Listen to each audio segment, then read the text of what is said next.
Hi and welcome to Winton Wetlands.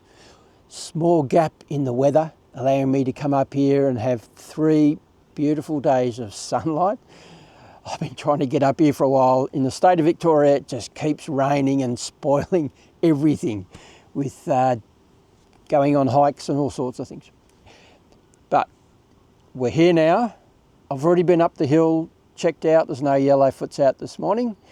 And I'm going to have my breakfast and shoot off and go and do a scoot, circumnavigate the lake again, because I'm seeing a lot of small birds, flame birds and all those sort of size birds around because of the rain that's been up here. The grass is nice and green, there's puddles everywhere.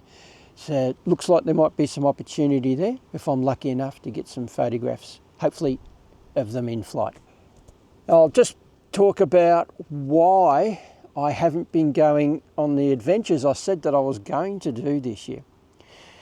There's a couple of reasons. One's been the weather putting off going back into the South Australian desert, doing the glue pot for photographing huge amounts of birds in that reserve. The Flinders Ranges straight after that to do the hikes that I couldn't do the last time because I had an inflamed ligament in my knee. Finally that's come good and I could do it. But yeah, the temperature was just terrible, so I couldn't do that one.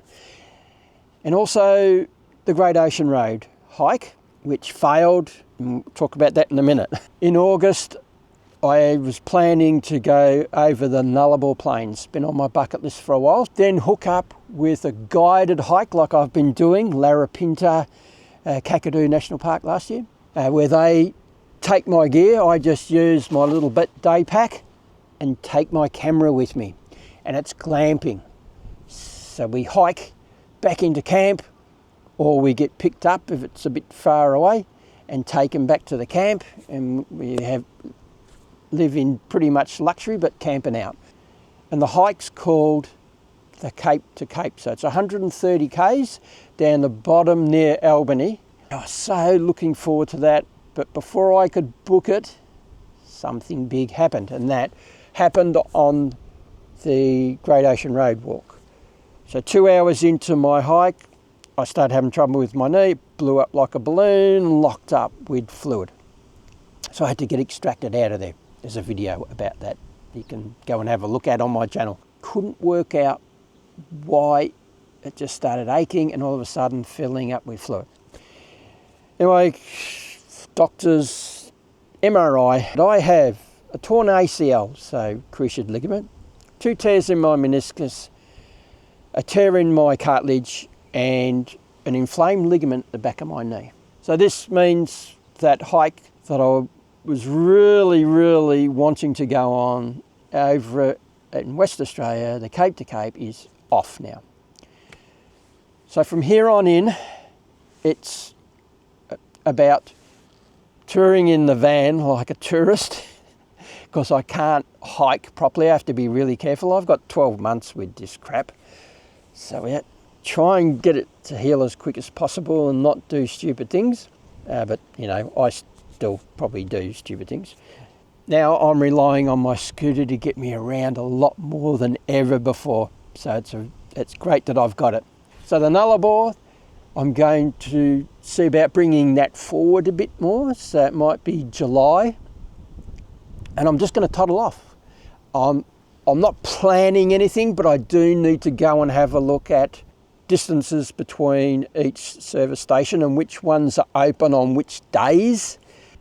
And I'm not going to even think about how many weeks it's going to take me.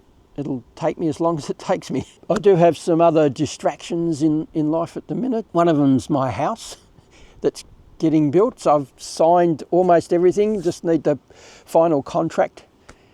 Get that, and then we'll get told a date when they're going to start. I need to get going now. We're off on the scooter, having an adventure. I'm going to circumnavigate the swamp again to see what we can find. The puddles all over the place at the minute with all this rain that's been up here. So should be able to find something to photograph.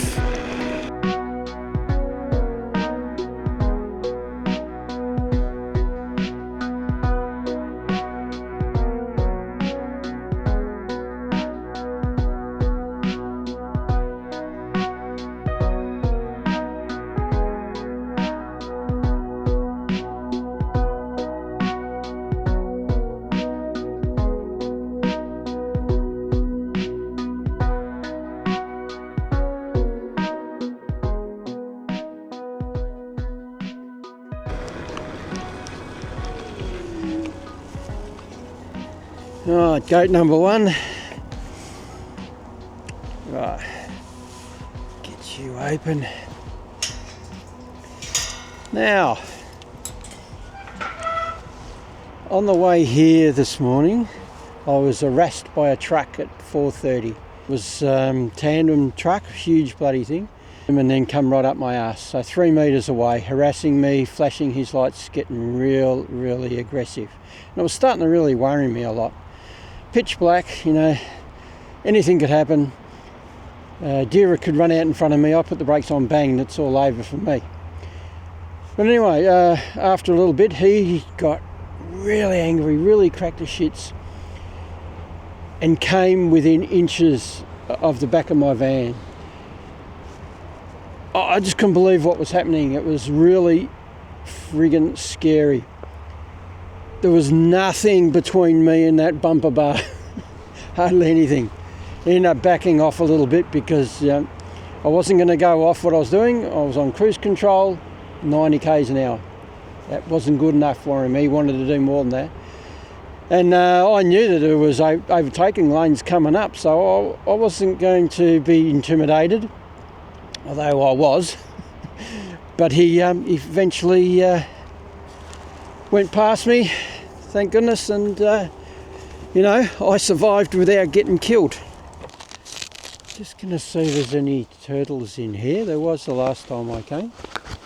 I'm sure that they still will be. One of the only main water sources around. This old bridge. Yeah, there's one right there. Let's get a little bit of video of it. Oh, he's gone.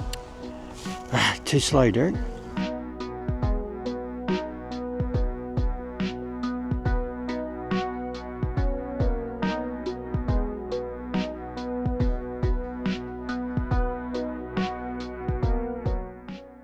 Well, I've been out for my afternoon session.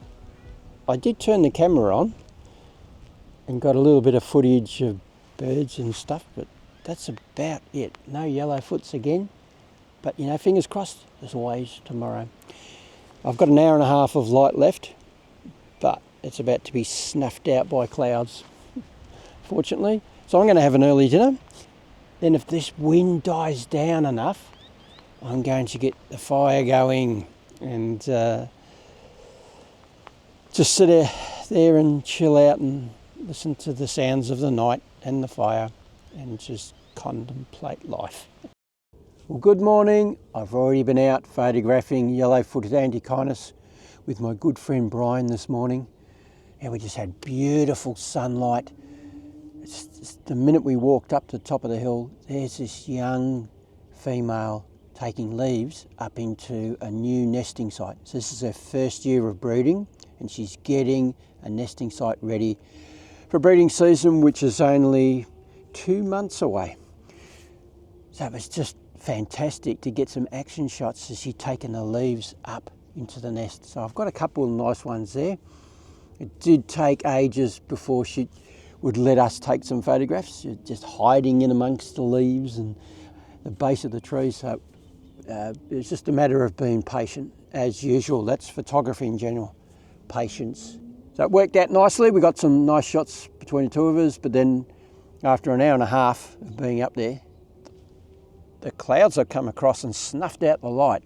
I've looked on the weather app and they've changed it overnight. It is now going to be cloudy for the rest of the day. And actually getting worse into the afternoon. I'm having my second cuppa for the day, and I'm going to shoot off on my scooter soon, about 500 metres up the trail, and see if I can get any flame robins.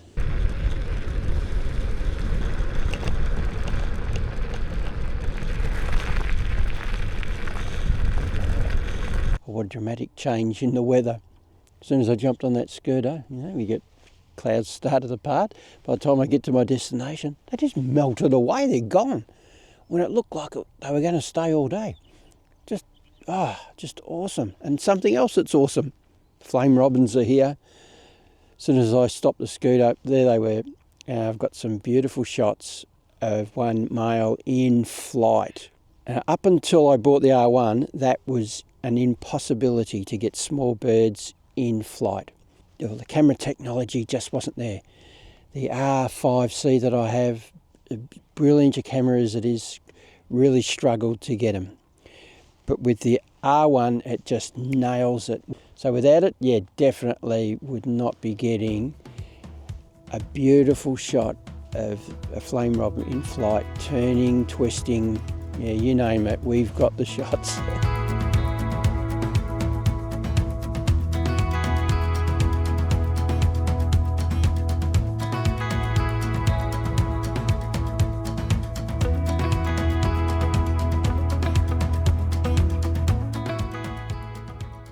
It's been a very quiet afternoon as far as yellow-footed Antechinus go.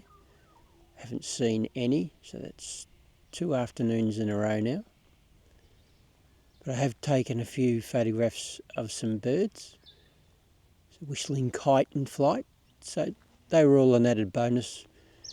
So overall, yeah, it's been a very quiet and peaceful afternoon. Sun's got about 40 minutes to go before it sets. I'm going to toddle down, have some dinner. I may be able to get the fire going tonight. It's a very light breeze. If it stays like this, awesome, we can have a fire.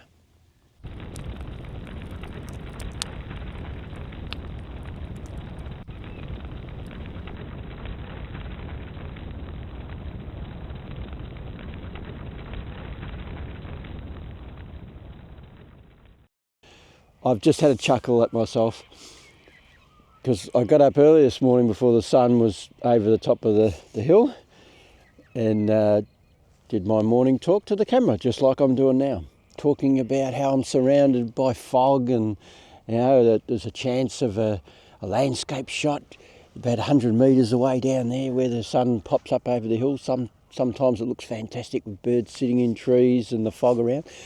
Yeah, I was doing all that. And I just checked it after, you know, I've had breakfast and everything.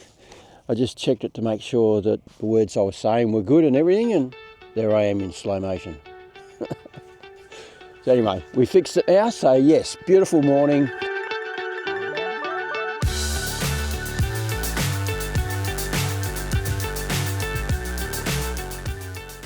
Just in front of me here, I have a yellowfoot female, a very young one, so this will be her first year of breeding. I've just been sitting here studying her. She's been in the shadows, she hasn't come out into the light yet, so I haven't taken any photographs.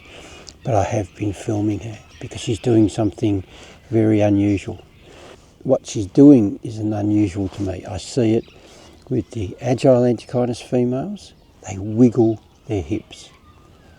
So it's possibly that they spread pheromones when they do that to attract males to come and check them out before breeding season. Yeah, that's my theory on it.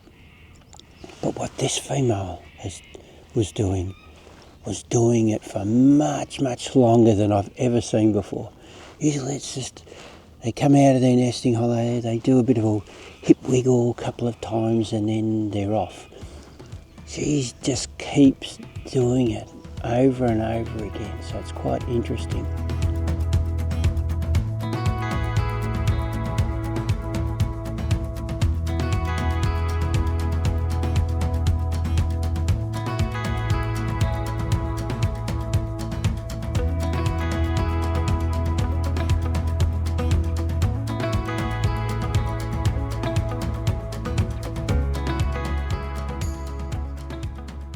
Well, I guess it's no secret that I absolutely love this place. I have a very deep connection to it now. I've been coming up here for 4 years.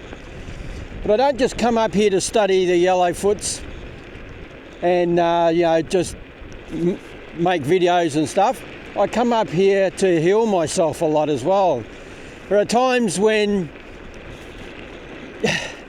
things just get too much, you think too much, and have to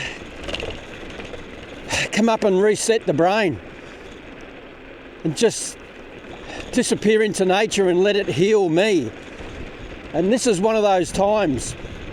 I haven't been sleeping for a week I just can't get a lot of stuff out of my head, and so I need to come up here to make sense of it all, and hopefully nature will do the job for me, which it has done.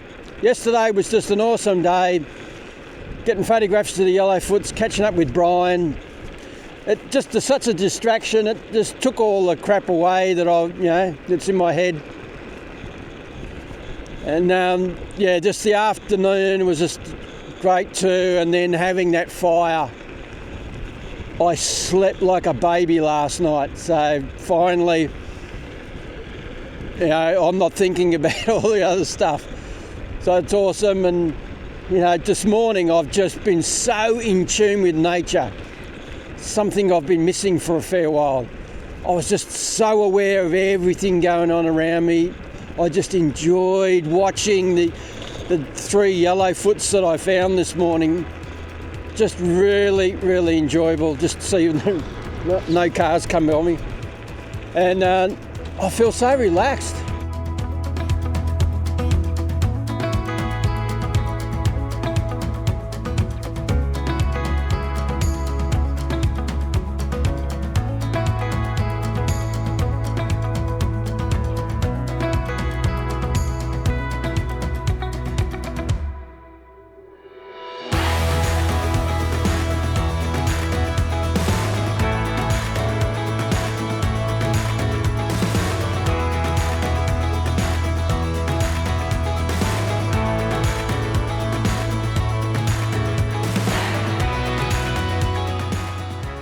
Oh, what an amazing afternoon I've had. Got some nice photographs of small birds, some of them in flight, and I also spotted a yellow-footed Antechinus in a new place.